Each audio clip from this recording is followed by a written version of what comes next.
Good afternoon. It's Valerie Ling here. I'm a clinical psychologist from the Center for Effective Living, which my role there is to have a clinical role, but I'm also the director and founder of a group practice of psychologists. So I'm jumping on live today, and I'm also still learning this technology. So I need to actually just press a couple of buttons so that I can live stream into the various pages that I'm a part of. So click the button. So what have you been up to this afternoon and today? I've had quite an energizing day today.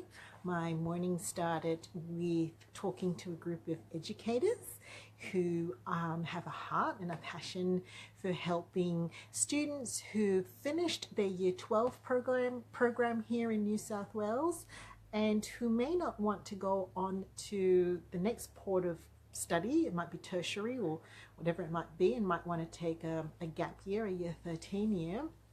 And we've been talking this morning about a topic that's very close to my heart, and that is upstream mental health work, and talking about what we can do for their students to make sure that if they are having difficulties, they've left school, they're not quite in another tertiary long-term scenario, how we can help them to actually still have their mental health needs met. So I found that very energizing, and right after that I jumped into a group mentoring program of which I'm a part of.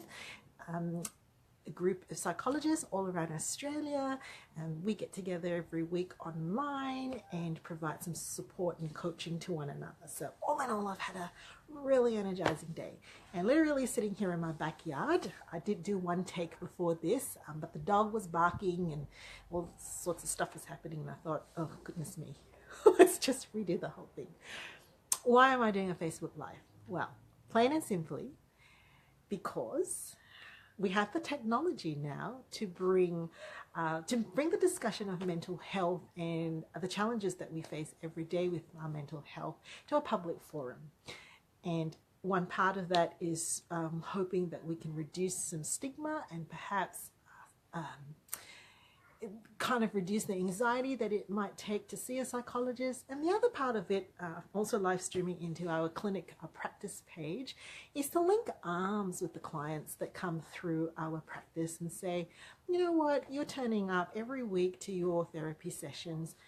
In between those sessions, as psychologists, we can link arms with you and say, look, if you need a space that you can come and just feel connected and feel like we're turning up and we've still got your back, then this will be a space for you to come to. So every now and again, I'm going to hop on. I've been experimenting with it for the last few months, and I'm hoping to do this more regularly. And I'm going to treat these live broadcasts more like a channel. So for different days, I might hop on online and do a live stream on a particular topic. And today's big channel topic is on parenting. Okay, so what's been happening in New South Wales in this last week? Well, lots of children have gone back to school. I'm going to park the tips for the children today because I've seen loads and loads of social media posts about how to help the kids. And I'm going to talk about you parents. How are you doing with the kids going back to school? How are you coping with the anxiety? Hello, Frank. Throw me a like, Frank, if you can. I'm all new to this and you're the expert in this sort of stuff. So I want to talk to you, about parents today and how you guys are going with kids returning to school. So I want to talk really about two categories that you might be experiencing right now. Number one is you might be experiencing the comatose overwhelm, right? Feeling like you're just not coping with the notes that are coming back and the questions about uniform and doing the lunches and hello, Frank, and doing all of that. Maybe it's the overwhelm that's getting you right now. Well, you know what? That's okay. It's going to be overwhelming for a little bit of time. Kindy parents, it's probably going to be like this for the term, if not for most of the year. New systems. You'll get there.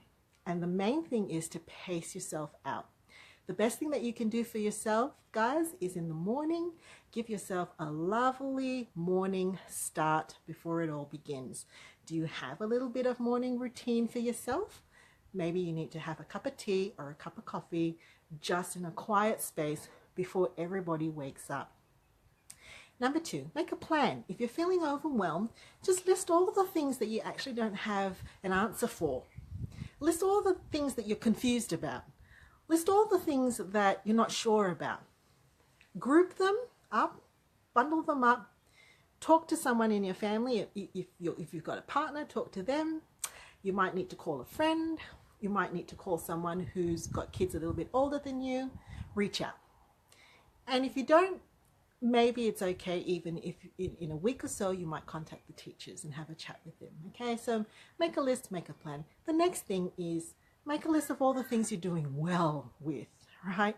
There's a ton of stuff that happens to get kids out the door in the morning, back from school, fed and bathed and all of that. Make a list of all the things that you're doing well, right? The fact that they do have clothes, they do have uniforms ready, they do have food, the fact that there is a routine when they're back from school in the morning. Make sure that you take time to actually celebrate the milestone that you've achieved in having school-going children, and that they are actually able to get out the door and come back home and nobody is lost. Hooray for you. So that's the overwhelm. The second thing I want to talk about is your anxiety. Do you feel anxious? I bet you do.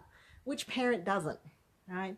Especially if you've got children going into a new school or they're going into a new stage in their education development, you're going to feel anxious. And I'll tell you why you're going to feel anxious. Probably because you have developed the art of empathizing with your children. Whoa! That's another win that you can celebrate. If you are feeling some anxiety, yes, you might be feeling some anxiety because you're overwhelmed, but you could also be feeling anxiety because you're watching your kids go through some major transitions themselves and you're feeling their anxiety. The good news is that's a win, right? Children whose parents can understand what they're feeling feel understood, right? However, don't let their anxiety overwhelm you to the point where you're thinking you're the one back in school. Right? Do you ever have those dreams where you're actually back in high school and you're not prepared for your HSC? I do, all the time. So what can you do about that? You can actually have a bit of a routine for your kids to help them to just listen.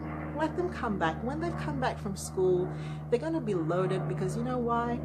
They've spent the day doing all the things that you've taught them to do, to be compliant, to be cooperative, to sit still in their seat, to be nice in the playground. And by the time they're ready, when they're coming home, they're just ready to let it rip. And that's okay. That doesn't mean that you've got to wear that anxiety. Just accept that's what they're feeling.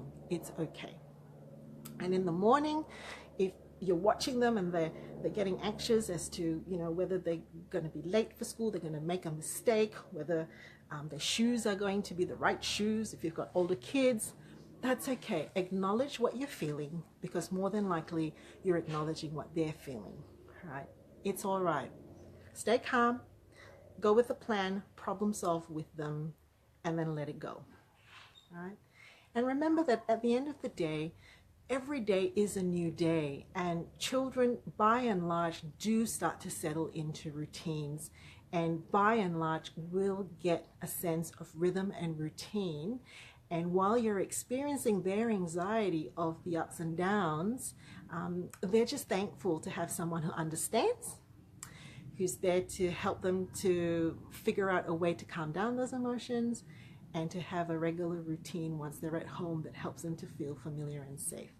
More on those things later, but that's just enough for today to say, parents, if you're feeling the overwhelm and the anxiety this week, you're not alone.